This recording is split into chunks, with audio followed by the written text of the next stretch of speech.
কবি লিটি মুন্সির লেখাতে আপনারা রাবীন্দ্রিক ছোঁয়া বা অন্য কোনো ছোঁয়া বা কন্টেম্পোরারি রাইটার্স যারা রয়েছেন বাংলায় তাদের হয়তো কোনো ইনফ্লুয়েন্সটা পাবেন না, একটু নতুন ধরনের এগুলো।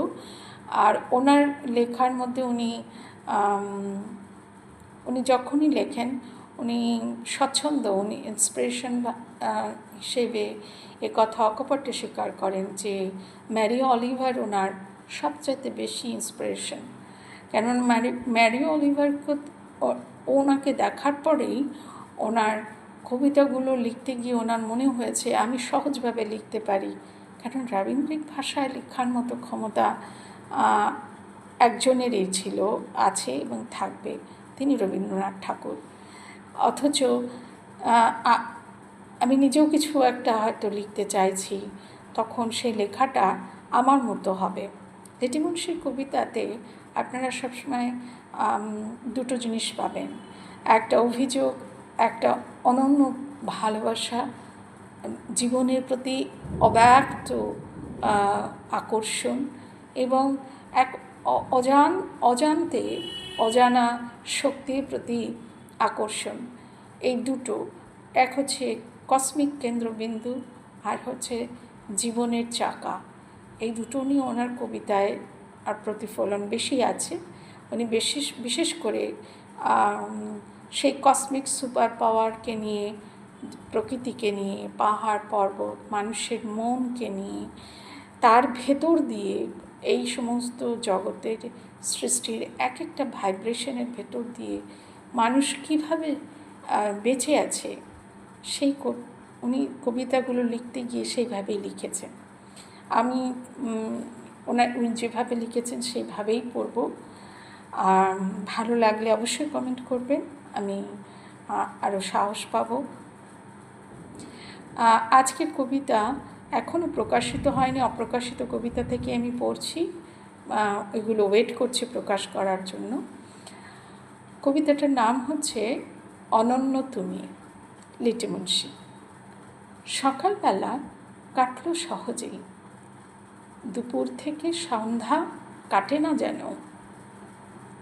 রাতটুকু তারাদের ভালোবেসেই জাগা, মাঝামাঝি দিনের রবি হয় নির্দয়, কিছুতে হয় না সদয় মনে মেঘের মেঘলা মেলায়। অলস দুঃখের দীর্ঘ ছায়া ছড়ায় ন্যাড়া ক্লান্ত তনু, আমি উদাস মুখে জলের ছিটে ছেটাই, বিবশ হৃদয় অকাল পতনের অপেক্ষায় রত। দিনের ব্যস্ততা যদি না দেখে আরও একদিন, প্রত্যুষ তাই আবির ছড়ানো সোনালি আলো। যদি দেরি হয় দুপুর সরিয়ে রাত পারাবারে, নিদ্রা ভঙ্গের পরে নতুন দিনের সাথে আলাপ সারতে চঞ্চল হয়ে পড়ে ভাবনার শৃঙ্খলগুলো। এই কবিতায় উনি যেভাবে বলেছেন যে কোনো মানুষ যখন সকালবেলায়, কোনো একক মানুষ সকালবেলা ঘুম থেকে উঠল, সহজভাবে কাটল, দুপুর থেকে সন্ধেবেলাটা তার আর কাটে না। বিভিন্ন লোকের ভিড়ের মাঝেও তিনি যেন একা, প্রতিটি মানুষ আমরা একা। রাতটুকু তারাদের ভালোবেসে জাগা, সেই প্রকৃতিকে ভালোবাসা, তারাদের দিকে তাকিয়ে থেকে স্বপ্ন দেখা, এগুলো আমাদের জীবনের এক একটা অঙ্গ। এগুলো করতে যদি আমরা না পারি তাহলে জীবনের অনেকটা অংশ আমরা হারিয়েই ফেলি। জীবন শুধু সকাল 9টা থেকে 10টা পর্যন্ত কারোর জন্য চাকরি করা নয়, আকাশের মাঝে মাঝে তাকিয়ে থেকে হারিয়ে যাওয়াটাও। উনি বলেছেন কিছুতে হয় না সদয় মনে মেঘের মেঘলা মেলায়। মনের যে অবসাদ বিনা কারণেই সেটা মেঘলা করে দেয় মনেকে। সকালটা কোনো বেলা কাটে, দুপুর থেকে সন্ধেবেলায় এই মেঘলা মনটা আমাদের অস্থির করে তোলে বিভিন্ন রকমের পাওয়া না পাওয়ার মাঝে। অলস দুঃখের দীর্ঘ ছায়া ছড়ায় ন্যাড়া ক্লান্ত তনু। দুঃখ একটা অলস, একটা দীর্ঘ ছায়া যে আমাদের ফলো করে চলেছে প্রতি মুহূর্তে।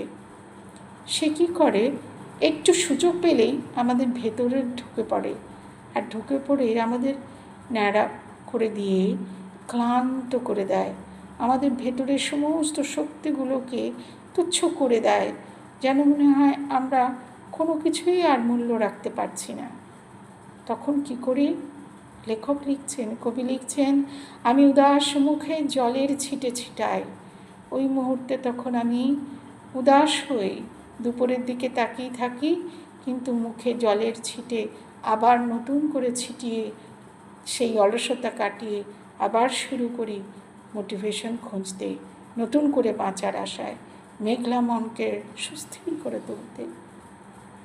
যেন মনে হয় মনের উপরে বৃষ্টির ছোঁয়া দিয়ে মনটাকে আবার ধুয়ে দিলাম। বিবশ হৃদয় অকাল পতনের অপেক্ষায় রত। কখনো কখনো দুঃখ, কখনো কখনো অসহায়তা আমাদের এত বেশি হয়ে যায়, তখন আমরা অপেক্ষা করি শেষ হোক এ যাত্রার। আর কেন? উনি লাইনে এই বলেছেন, দিনের ব্যস্ততা যদি না দেখে আরও একটি দিন, প্রত্যুষতায় আবির ছড়ানো সোনালি আলো।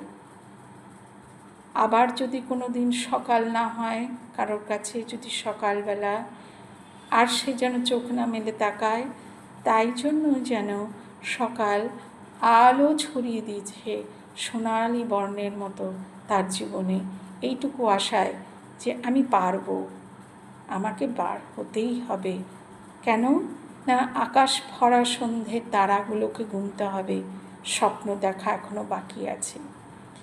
যদি দেরি হয় দুপুর গড়িয়ে রাত পারাবারে, দুপুর গড়িয়ানোর পর যদি রাত পার করতে মানুষের জীবনে যখন উথাল পুথল হয়, তখন এই যে দুপুরের যে দুপুরের যে অলসতা, সে অলসতায় আমরা ঘুমিয়ে পড়ি। কেন না? আমরা ভাবতে ভালোবাসি না। সেই দুপুরবেলার অলসতায় আমরা সরিয়ে দিয়ে রাতের অপেক্ষা করি,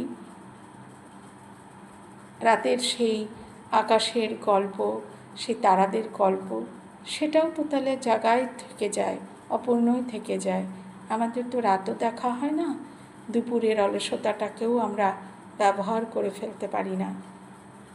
যদি নিদ্রা ভঙ্গের পরে নতুন দিনের সাথে আলাপ স্বার্থে চঞ্চল হয়ে পড়ে ভাবনার শৃঙ্খলাগুলো। সকালবেলা থেকে ওঠার পরে কবি বলেছেন এখানে যে নিদ্রাভঙ্গের পর একটা নতুন দিনের সাথে আমার পরিচয় হতে যাচ্ছে। সেখানে থাকবে দুঃখ, সেখানে থাকবে দীর্ঘ ছায়া, মেঘলা মনের আকাশ, আবার সেখানে থাকবে স্বপ্ন, আকাশ ভরা সূর্য, আকাশ ভরা তারাদের দেখবার জন্য রাতের অপেক্ষা। তাই চঞ্চল হয়ে পড়ে ভাবনার শৃঙ্খলাগুলো। সকালবেলা থেকে উঠেই আমি আবার নিজের মতো করে চঞ্চল হয়ে উঠি, বেঁচে উঠি, যে আজকের দিনটা আমি আবার বাঁচার সুযোগ পেয়েছি। আমি ঠিক মতো করে ওনার লেখাকে প্রকাশ করতে পারলাম কিনা আমি জানি না, তবে আমার মনে হয়েছে উনি ওনার কবিতাতে এটুকু বলেছেন। আজ রাখি, সবাই ভালো থাকুন।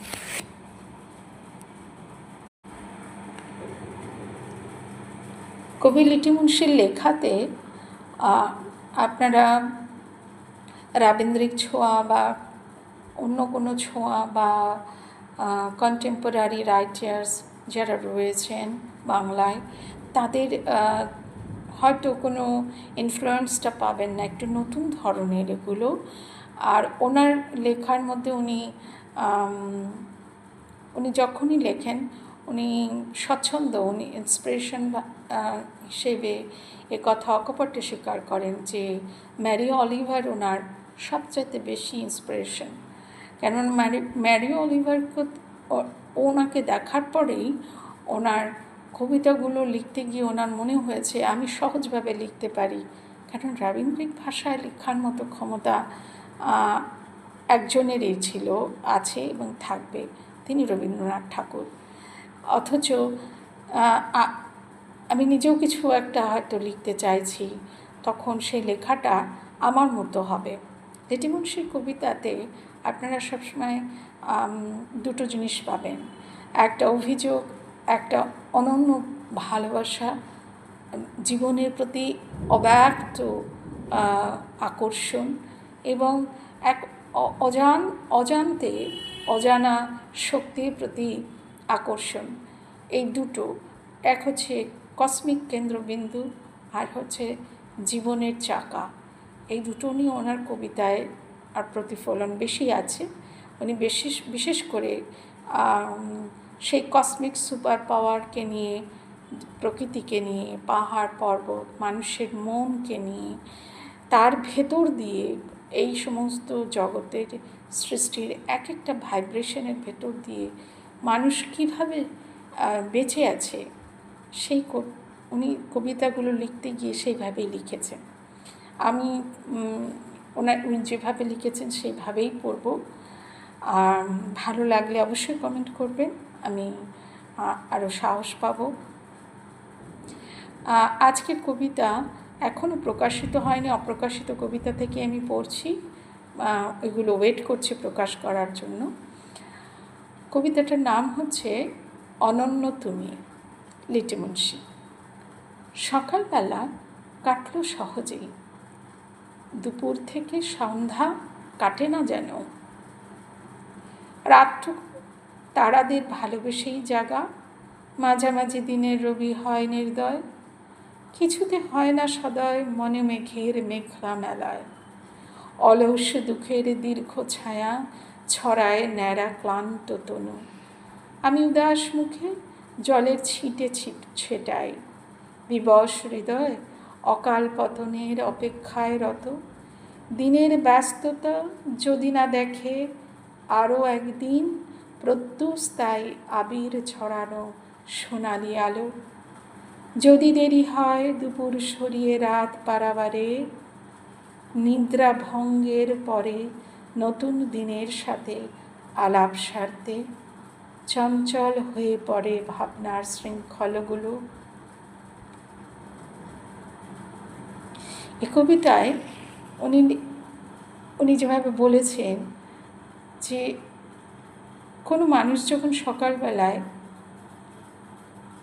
কোনো একক মানুষ সকালবেলা ঘুম থেকে উঠল, সহজভাবে কাটল, দুপুর থেকে সন্ধেবেলাটা তার আর কাটে না। বিভিন্ন লোকের ভিড়ের মাঝেও তিনি যেন একা, প্রতিটি মানুষ আমরা একা। রাতটুকু তারাদের ভালোবেসে জাগা, সেই প্রকৃতিকে ভালোবাসা, তারাদের দিকে তাকিয়ে থেকে স্বপ্ন দেখা, এগুলো আমাদের জীবনের এক একটা অঙ্গ। এগুলো করতে যদি আমরা না পারি তাহলে জীবনের অনেকটা অংশ আমরা হারিয়েই ফেলি। জীবন শুধু সকাল 9টা থেকে 10টা পর্যন্ত কারোর জন্য চাকরি করা নয়, আকাশের মাঝে মাঝে তাকিয়ে থেকে হারিয়ে যাওয়াটাও। উনি বলেছেন কিছুতে হয় না সদয় মনে মেঘের মেঘলা মেলায়। মনের যে অবসাদ বিনা কারণেই সেটা মেঘলা করে দেয় মনেকে। সকালটা কোনো বেলা কাটে, দুপুর থেকে সন্ধেবেলায় এই মেঘলা মনটা আমাদের অস্থির করে তোলে বিভিন্ন রকমের পাওয়া না পাওয়ার মাঝে। অলস দুঃখের দীর্ঘ ছায়া ছড়ায় ন্যাড়া ক্লান্ত তনু। দুঃখ একটা অলস, একটা দীর্ঘ ছায়া যে আমাদের ফলো করে চলেছে প্রতি মুহূর্তে। সে কী করে, একটু সুযোগ পেলেই আমাদের ভেতরে ঢুকে পড়ে, আর ঢুকে পড়ে আমাদের ন্যাড়া করে দিয়ে ক্লান্ত করে দেয়, আমাদের ভেতরের সমস্ত শক্তিগুলোকে তুচ্ছ করে দেয়, যেন মনে হয় আমরা কোনো কিছুই আর মূল্য রাখতে পারছি না। তখন কি করি? লেখক লিখছেন, কবি লিখছেন, আমি উদাস মুখে জলের ছিটে ছিটাই।